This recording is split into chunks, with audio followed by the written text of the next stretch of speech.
কোনো রকম cake mould বা ওভেন ছাড়াই বাড়িতেই কিন্তু বানিয়ে নিতে পারবেন দারুণ স্বাদের এই নরম আর স্পঞ্জি কাপকেকগুলো। এর জন্য লাগবে না কোনো মোল্ড বা কোনো ওভেন। আমি কিন্তু এই ছোট ছোট যে চায়ের কাপগুলো পাওয়া যায়, কাগজের কাপ মানে পেপার কাপস, ওর মধ্যেই বানিয়েছি এত সুন্দর কাপকেকগুলো। একদম দোকানের মতো কিন্তু হয়েছে টেক্সচারটা, আর খেতে তো অসাধারণ। আপনাদের একটু দেখিয়ে দিই, আশা করি বুঝতেই পারছেন কতটা নরম হয়েছে আর একদম স্পঞ্জি। তো এই কেক বানানোর জন্য প্রথমেই আমি একটা বড় বোলের মধ্যে নিয়ে নেব 3টে ডিম। ডিমগুলোকে আমি রুম টেম্পারেচারে রেখেছিলাম, মানে ফ্রিজ থেকে বার করে রেখেছিলাম।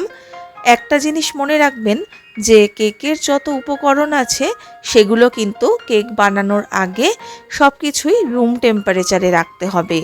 তো 3টে ডিম আমি ফাটিয়ে দিলাম। এরপর একটা হ্যান্ড হুইস্কের সাহায্যে খুব ভালো করে ডিমগুলোকে ফেটিয়ে নেব। আর দেখুন, এখানে নিয়ে নিয়েছি আমি 1 কাপ পরিমাণ চিনি, সেটার আমি মিক্সিতে গুঁড়ো করে নিয়েছি। গুঁড়ো করা চিনি দিলে সেটা কিন্তু মিশতে সুবিধে হয়, মানে কেকের ব্যাটারের মধ্যে এটা সুন্দরভাবে মিশে যায়, দানা দানা কোনো ভাব থাকে না। তাই জন্য দানা অবস্থায় না দিয়ে চেষ্টা করবেন মিক্সিতে এভাবে গুঁড়ো করে দিতে। আমি এখানে ঠিক মেজারিং কাপের 1 কাপ পরিমাণ চিনি নিয়ে সেটার গুঁড়ো করে দিয়ে দিয়েছি। এরপর এই ফ্যাটানো ডিমের মধ্যে চিনির গুঁড়োটাকেও ভালো করে ওই হ্যান্ড হুইস্কের সাহায্যে পুরোপুরি মিশিয়ে নেব। আর এত সুন্দর করে মেশাবেন যাতে চিনির কোনো রকম লাম্পস না থাকে। এটা কিন্তু বেশ খানিকক্ষণ সময় নিয়ে ফেটাতে হবে। আর দেখবেন আস্তে আস্তে কিন্তু একটু টেক্সচারটাও চেঞ্জ হবে, কালারটাও কিন্তু একটু একটু করে চেঞ্জ হতে থাকবে, মানে একটু লাইট হতে থাকবে। ঠিক এরকম অবস্থাতে আমি এর মধ্যে এবার অ্যাড করব রুম টেম্পারেচারে থাকা বাটার। 100 গ্রাম পরিমাণ বাটার আমি রুম টেম্পারেচারে রেখে দিয়েছিলাম। সেখান থেকে মোটামুটি ধরুন ওই 80 গ্রাম মতো বাটার আমি এর মধ্যে দিয়ে দিলাম। পুরোটা দিচ্ছি না, কারণ আমি একটু এর মধ্যে তেলও অ্যাড করব, রিফাইন্ড অয়েল আমি কিছুটা অ্যাড করব। কারণ বাটার আর তেল মিশিয়ে অ্যাড করলে কিন্তু কেকের টেক্সচারটা দারুণ হয়। এরপরে বাটারটাকেও ভালো করে হ্যান্ড হুইস্কের সাহায্যে মেশাতে থাকবো। এবারে দেখুন এই যে ব্যাটারটার কালার কি সুন্দর আস্তে আস্তে হালকা হতে শুরু করেছে। আর বাটারটা যেহেতু রুম টেম্পারেচারে ছিল তাই জন্য এটা খুব সুন্দরভাবে মিশিয়েও গেছে। এরপরে দিলাম হাফ কাপ, মানে মেজারিং কাপের হাফ কাপ পরিমাণ রিফাইন্ড অয়েল আর 1 টিস্পুন ভ্যানিলা এসেন্স। এরপরে সেটাকেও আমি খুব ভালো করে আগে মিশিয়ে নিচ্ছি। সব কিছু ভালো করে মিশে যাওয়া অবধি কিন্তু এটাকে কনস্ট্যান্ট এভাবে বিট করতে থাকতে হবে। এরপরে যত শুকনো উপকরণগুলো আছে সেগুলোকে আমি একটা ছাঁকনির সাহায্যে চেলে নেব। একটা বাটির মধ্যে ছাঁকনি নিয়ে তার মধ্যে 1.5 কাপ পরিমাণ ময়দা নিলাম, 1 টিস্পুন নিলাম বেকিং পাউডার আর 1/4 টিস্পুন বেকিং সোডা। সব কিছুকে এই ছাঁকনির সাহায্যে ভালো করে একটু চেলে নিচ্ছি।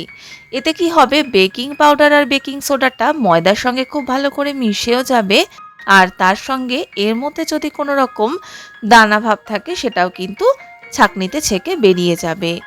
তো এইভাবে আলাদা করে আগে শুকনো উপকরণগুলোকে ছেঁকে তারপর ওই ব্যাটারের মধ্যে অল্প অল্প করে মেশাতে থাকতে হবে। আমি একটা স্প্যাচুলার সাহায্যে কাট অ্যান্ড ফোল্ডের মতো করে প্রথমে আগে এগুলোকে একটু মিশিয়ে নিচ্ছি। তারপরে ভালো করে যখন এই শুকনো উপকরণগুলো ব্যাটারে মিশে যাবে এগুলোকে আবার ভালো করে একটু বিট করে নেব। তবে যেহেতু বেকিং পাউডার আর বেকিং সোডাটা অ্যাড করা হয়ে যাচ্ছে তাই খুব বেশি ফ্যাটানো যাবে না। জাস্ট জিনিসটাতে একটু ফ্লাফি ব্যাপারটা এসে গেলেই ফ্যাটানো আমি বন্ধ করে দেব। এই দেখুন কি সুন্দর এটা মিশে গেছে, আর ব্যাটার কিন্তু আমাদের কেকের জন্য মোটামুটি রেডি। তবে আমার মনে হচ্ছে থিকনেসটা একটু বেশি, তাই আমি সামান্য পরিমাণ উষ্ণ গরম দুধ অ্যাড করলাম, মানে 2 টেবিল স্পুন মতো, বেশি নয়। দিয়ে এবার আমাদের পারফেক্ট কেকের ব্যাটার তৈরি হয়ে গেল। এদিকে এই ছোট ছোট পেপার কাপগুলোকেও আমি রেডি করে নিয়েছি। এবারে একটা হাতার সাহায্যে ওই কেকের ব্যাটার নিয়ে এই কাপের মধ্যে আমি আস্তে আস্তে ঢেলে দেব। তবে পুরো কাপটা ভর্তি করবেন না, চেষ্টা করবেন 3/4 পরিমাণ এই ব্যাটারটা দিতে। বা হাফ দিতে, কারণ এটা কিন্তু বেক হওয়ার সাথে সাথে অনেকটাই ফুলে উঠবে। আর খুব বেশি পরিমাণে যদি এটাকে ভর্তি করে দেন ব্যাটার দিয়ে, তাহলে কিন্তু বেক হওয়ার সময় এটা কাপ থেকে পড়ে যেতে পারে। এরপর এই ব্যাটার সমেত কাপগুলোকে একটু ট্যাপ করে নিচ্ছি, যাতে এর মধ্যে কোনো রকম এয়ার বাবল থাকলে সেটা বেরিয়ে যায়। ওপর থেকে গার্নিশ করে দেব চকো চিপস দিয়ে। ব্যাস, এইভাবে কাপগুলোকে আমি রেডি করে নিলাম। একটা কড়াই আমি বসিয়ে দিয়েছিলাম গরম হতে, তার মধ্যে একটা স্ট্যান্ড দিয়ে এই পেপার কাপগুলোকে এক এক করে সুন্দর করে সাজিয়ে দিলাম।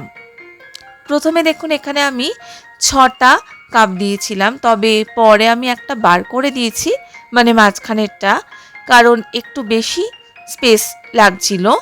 এরপর ঢাকনা দিয়ে এটাকে 40 মিনিট মতো রেখে দিয়েছি। 40 মিনিট পর দেখুন একটা এরকম কাঠি দিয়ে একটু চেক করে নেবেন, বা ছুরি দিয়েও চেক করতে পারেন। কিছু যদি না লেগে থাকে বুঝবেন কেক আমার একদম রেডি। আর এরপরেই এগুলো ঠান্ডা হয়ে গেলে আপনাদের একটু খুলে দেখিয়ে দিচ্ছি কেকটা কতটা সুন্দর হয়েছে। কোনো অংশে কিন্তু দোকানের থেকে কম নয়, একদম সফট, নরম তুলতুলে তুলোর মতন আর স্পঞ্জি। দারুণ স্বাদের এই কেক বাড়িতে অবশ্যই এই শীতে একবার বানিয়ে দেখুন, আর আমাকে কিন্তু কমেন্ট করে জানাবেন আপনাদের কেমন লাগলো। আশা করছি সকলেরই ভালো লাগবে। এরকম নতুন নতুন রেসিপি ভিডিও দেখার জন্য আমার চ্যানেল দ্য বং বেগুনিকে সাবস্ক্রাইব করে পাশে থাকার অনুরোধ রইল। ধন্যবাদ।